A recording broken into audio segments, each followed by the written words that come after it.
it is beyond a man's reach. Jesus looks straight at them and replies, "The things impossible with men are possible with God." Luke 18:25-27. Peter points out that they have made a choice different from that of the rich man, saying, "Look, we have left all things and followed you. What, then, will there be for us?" Jesus mentions the final outcome of their right choice.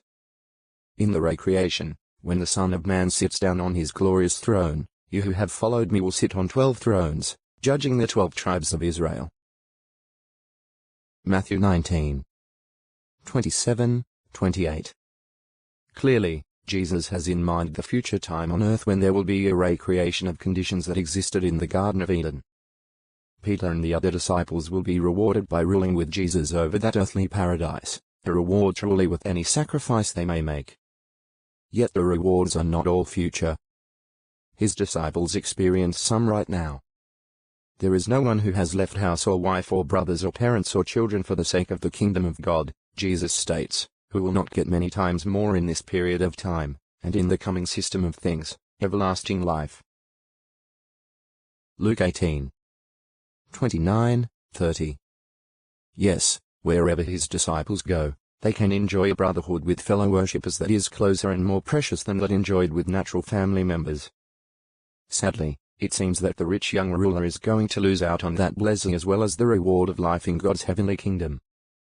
Jesus adds, "But many who are first will be last and the last first." Matthew 19:30. What does he mean? The rich young ruler is among the first, being among the leaders of the Jews. As an observer of God's commandments, he shows much promise and much might be expected of him. Yet he is putting riches and possessions ahead of all else in life. In contrast, the common people of the land see in Jesus teaching the truth and the way to life. They have been last, so to speak, but they are now coming to be first.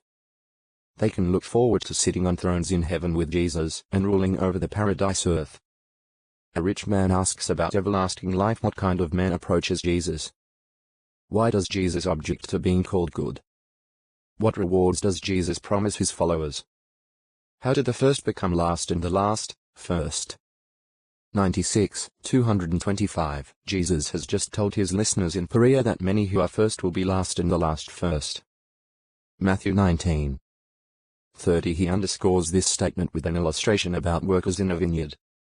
The kingdom of the heavens is like the master of a house who went out early in the morning to hire workers for his vineyard.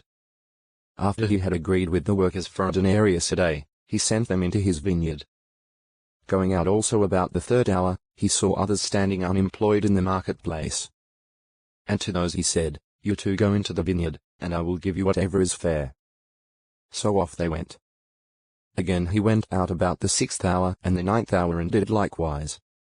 Finally, about the 11th hour, he went out and found others standing around, and he said to them, "Why have you been standing here all day unemployed?" They replied, "Because nobody has hired us." He said to them, "You too go into the vineyard." Matthew 20:1-7.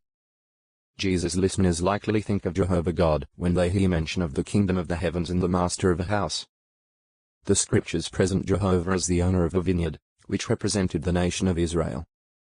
Psalm 80:8-9.